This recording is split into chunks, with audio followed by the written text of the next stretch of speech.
Bonjour à tous. Nous sommes en train de vivre une époque un peu particulière.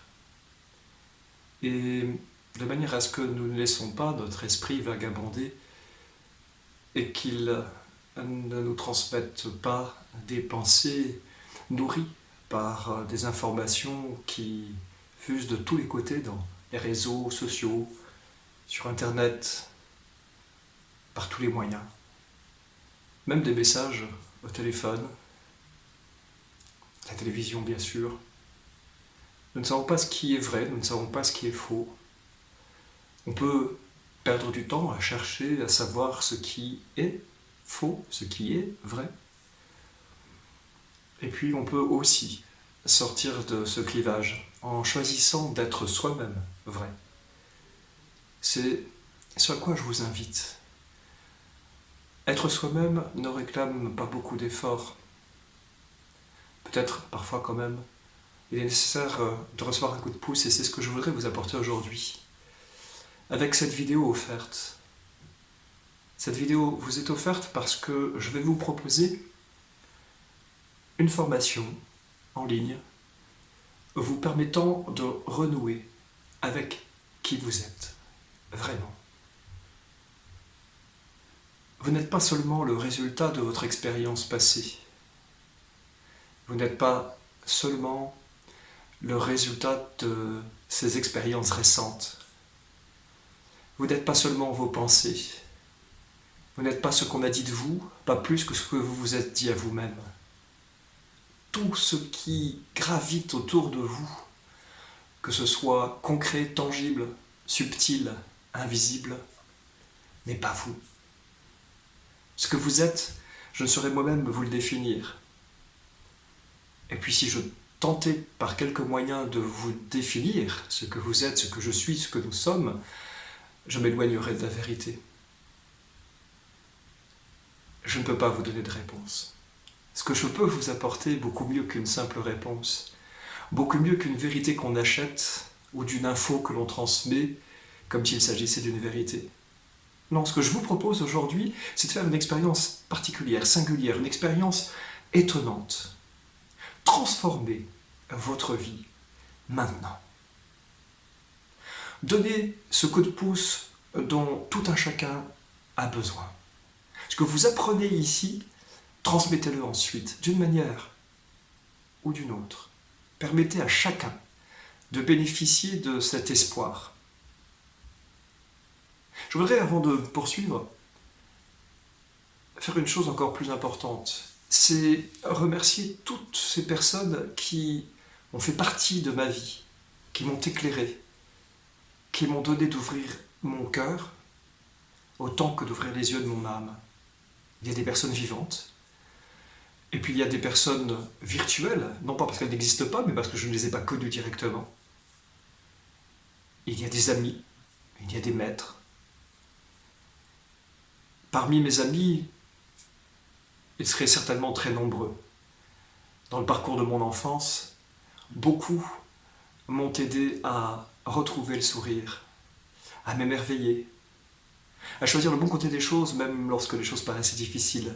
Je pense notamment à quelqu'un qui peut-être tombera sur ma vidéo et qui se reconnaîtra, Emmanuel, que l'on nommait Lula. Je ne dirai pas son nom de famille, bien sûr.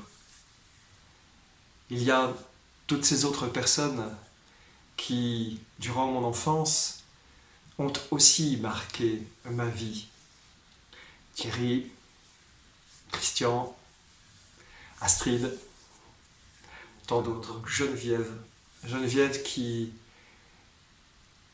a marqué ma vie profondément puisque elle m'a accueilli chez elle, dans sa bibliothèque, dans ses réunions pour m'offrir un monde, des écritures, des esprits ouverts sur le subtil, sur l'invisible, sur le cœur et sur l'amour. Puis il y a eu ces deux librairies aussi qui m'ont ouvert leurs portes, à moi qui étais adolescent, qui n'avais pas toujours de l'argent pour m'acheter des livres, mais chaque fois que j'en avais, c'était là où j'allais. Le hall du livre à Nancy, et à l'époque, la Quest, une librairie ésotérique qui n'existe plus aujourd'hui. Il y a eu bien sûr des personnes encore beaucoup plus proches de moi comme Emmanuel, Valérie, donc toutes deux se reconnaîtront sans doute, qui ont marqué ma vie parce qu'elles ont été une écoute absolument extraordinaire à un moment donné de ma vie où j'en avais besoin.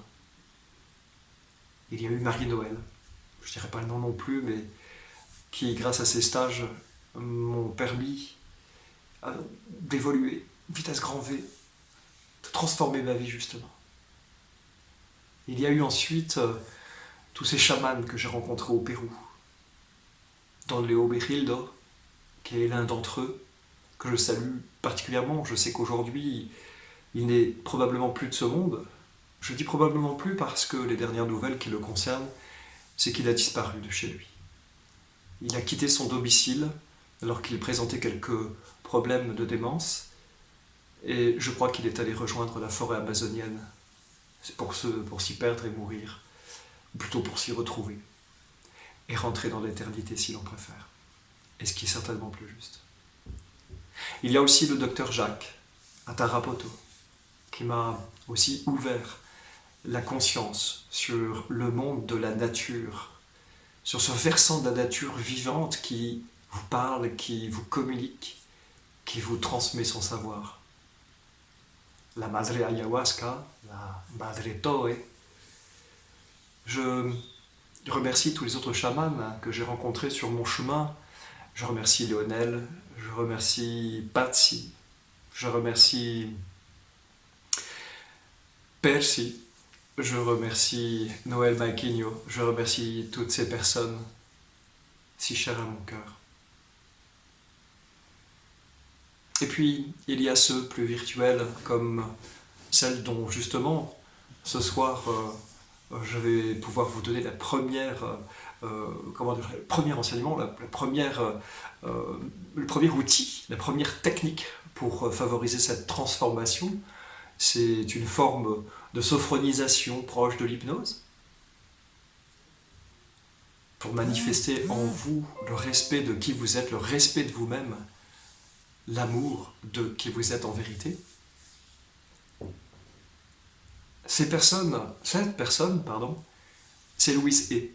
Louise Hay qui m'a offert justement, par ses livres lus, expérimentés, vécus, de transformer mes pensées, de les ouvrir, de sortir des religions qui m'enfermaient dans un dogme, dans une espèce d'élitisme, dans un devoir de prosélytisme, et qui m'a renvoyé vers un chemin plus doux, plus juste, plus équilibré, d'accueillir l'autre tel qu'il est, de lui communiquer simplement, de cœur à cœur, d'âme à âme. Louise Hay, avec son premier livre l'un de ses premiers livres, Transformer votre vie, par exemple. Et puis d'autres comme Osho Rajneesh, que je n'ai pas connu. Je ne suis pas allé dans ses ashrams, mais oh, combien de livres ai-je pu lire, combien de vidéos, combien de documentaires, combien chacun des mots qu'il a pu dire, qu'il a pu lancer à des foules présentes, ouvertes à sa parole, combien ces mots m'ont touché, m'ont transformé profondément et ont fait de moi quelqu'un de nouveau. Je remercie évidemment d'autres personnes comme Byron Katie, que j'ai eu la chance de rencontrer à Paris, avec deux amis qui me sont très chers.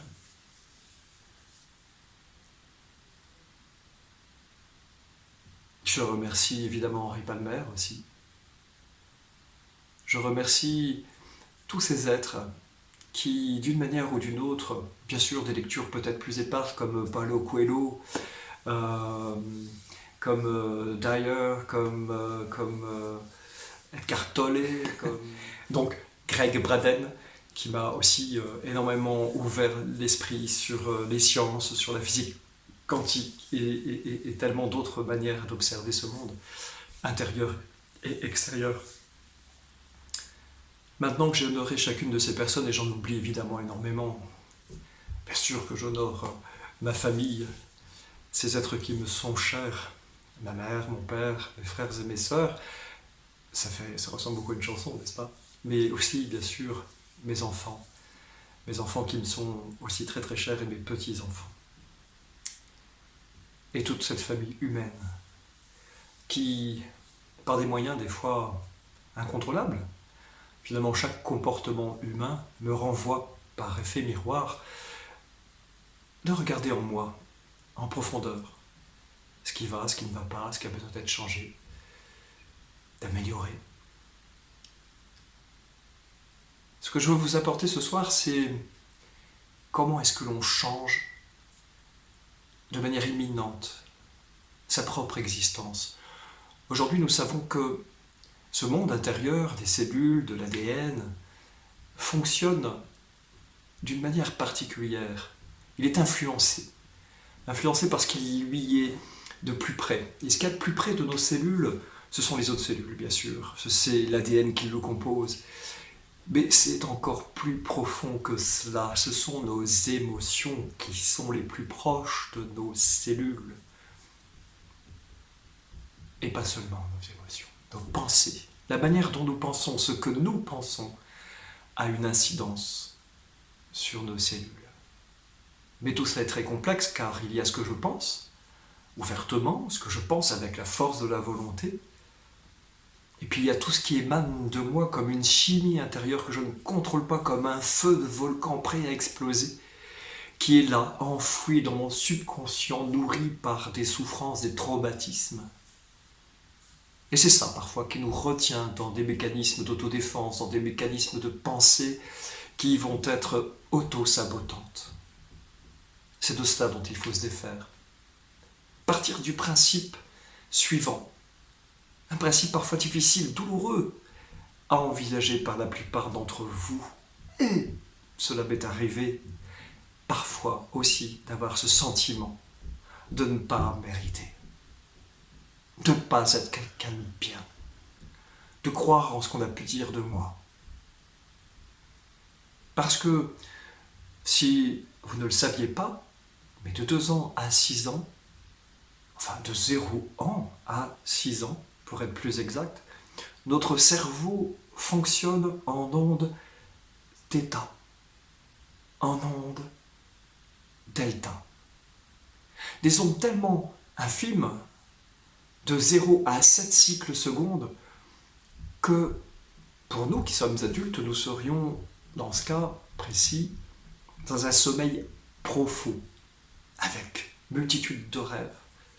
Et si nous descendons dans le delta, ça serait carrément, dans ce cas-là, non plus un sommeil profond, mais quelque chose qui pourrait ressembler au coma, et à 0, donc à la mort. Et enfants que nous étions, avec ces ondes, nous étions vivants. Nous faisions une lecture seule de ce que nous étions en train d'expérimenter. Les émotions que nous recevions, celles que nous observions autour de nous, la manière dont nos parents, nos éducateurs, nos proches réagissaient, était une réponse, était un enseignement. Et nous le prenions comme une vérité. Nous l'adoptions, nous l'intégrions à l'intérieur de nous comme une réponse facile, immédiate, lorsque nous n'aurions pas la possibilité de faire une mise à jour. Et malheureusement, on ne nous a pas appris à faire ces fameuses mises à jour.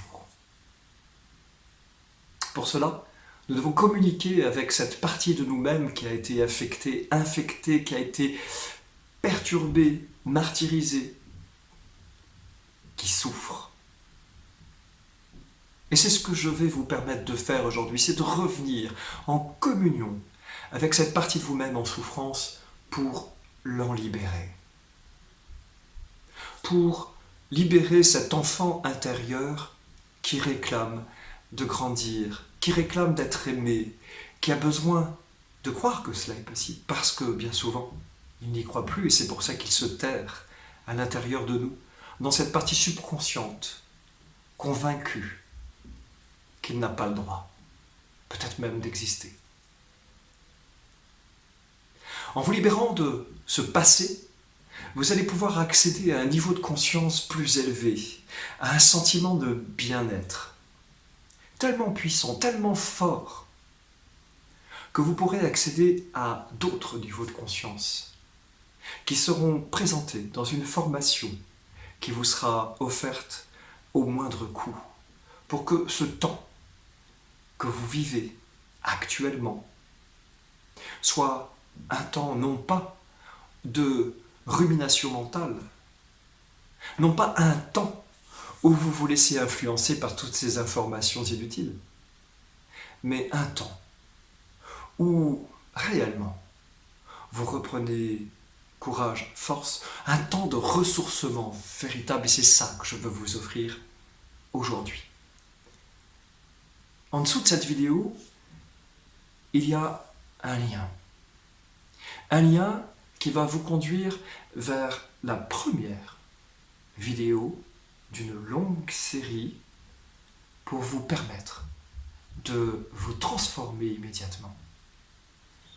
La première vidéo est gratuite, elle est offerte, alors pour cela n'oubliez pas, cliquez et vous accéderez à ce premier outil, à cette première technique d'hypnose ou de sophronisation qui vous permettra de renouer avec votre enfant intérieur, de le guérir, de l'amener à vous, avec vous, dans ce lieu où tout est possible. Je dis bien tout, sans exception. Croire que tout est possible, ça n'est pas se foutre du reste du monde. Ça n'est pas rentrer dans une espèce de dimension où il y aurait une élite. Non, absolument pas. C'est permettre à tout le monde, au monde entier, à tous ceux qui vous entourent, de découvrir qu'il existe un chemin où nous devons tous nous retrouver, où nous devons tous nous associer les uns les autres. Et ce chemin nous reconduit dans cette nature qui nous accueille, où tout est à notre disposition, où tout est vrai, où nous ne manquons de rien, où nous n'avons qu'à nous servir, où notre créativité doit pouvoir se manifester. Parce que c'est ainsi que nous sommes venus au monde. Nous sommes des êtres choisis, aimés. Nous sommes des êtres créateurs, capables de révéler ce qu'il y a de plus beau, de plus grand, de plus imminent, l'amour. Je vous dis donc à tout à l'heure et merci de m'avoir écouté.